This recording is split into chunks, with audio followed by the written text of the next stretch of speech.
Namaskar, Adab, Sat Sri Akal. Good morning. This is Aditya. I'm going to talk about something to which we have forgotten among the chaos of democracy. That democracy which is based on constitution. Yet we have not been giving the amount of credit that we should. We live in a country that is secular. People profess so many religions of their own choice. I am not here to talk about religion. I am here to remind you that among all these chaos, that the freedom we enjoy in our country is the most valuable thing that the country has given us. I'd like to quote two lines from a very famous song. You only need the light when it's burning low. You only miss the sun when it starts to snow. What do these lines symbolizes? These lines symbolizes that you only understand the value of something when you need them. What if you wake up tomorrow morning only to see that there is a civil war in our country? Whatever may be the reason, we are not here to judge who did the right or the wrong. You wake up and see the civil war. You have a decent bank balance to survive for a couple of months. You go out to the market only to see half of the shops are closed and the other half are selling vegetables at double the price. At your home, your old mother, your father, and your young son and daughter are waiting for their favorite food to be brought by you. So you will bring those vegetables at double the price because you cannot stand there in front of the shop and fight for the right price. There aren't many shops open, so you don't really have a choice. Plus, you have a hungry family to feed at your home. Some days passes by and the civil war has gained even more momentum. Result? The entire supply chain of India is disrupted. You do not find the particular goods in the market that you are searching.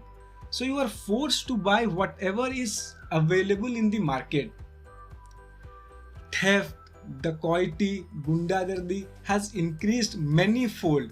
Everyone wants to get their hands on anything they find of value.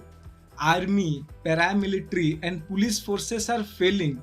How can you expect them to control a 140 crore population when everyone is disobeying the natural order? There is a mass civil disobedience.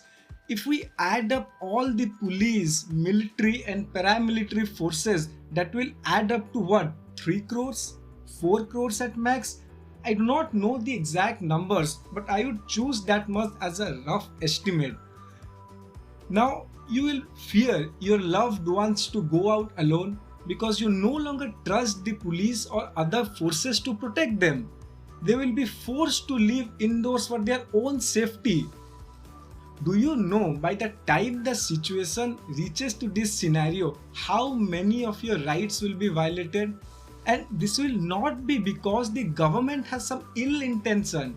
This scenario will arise because the situation will be such that our country's all mechanisms will be failing. Do you want a country where there is so much chaos, where there is no security, where the might is right? All of these rights are secured because of a well-established system that we created after independence, the system that is based on the Constitution of India. I made this entire build-up to make my point that we are so loyal and truthful to our gods, which we should be. We wake up in the morning and we pray and we are thankful to our gods for the fortunes and good times they are flourishing on us. We remember them every day. And it's a good thing. But can I ask you just not to be so ignorant of the book that guarantees you live a better life? Can we, irrespective of the profession we profess, take 1 hour of time each week to read this book and make ourselves more constitution literate? Can we teach our younger generation about the values we all Indians hold together that makes us Indians? Can we teach our fathers and mothers that whatever hardship they face in the real world for earning a bread for us, that hardship is very less because of the constitution? Without it, it might have been even more difficult. Let's just for our own sake not find the drawbacks and negatives of this book, and let's bring positivity around us to create a healthy society. It doesn't cost us anything to put trust and belief in our constitution, but it might cost a lot if we didn't. So choice is yours. You decide, do you want the change in India we live in and give a better India to our next generation, or do you want our kids to fight wars, those wars whose result we already know? We know what happens if we all citizens don't uphold the values that are bestowed upon us. If the entire mechanism fails someday, we will see hardships we cannot dream of. In general, we do not understand the value and the importance of constitution because we haven't seen what happens in the absence of it.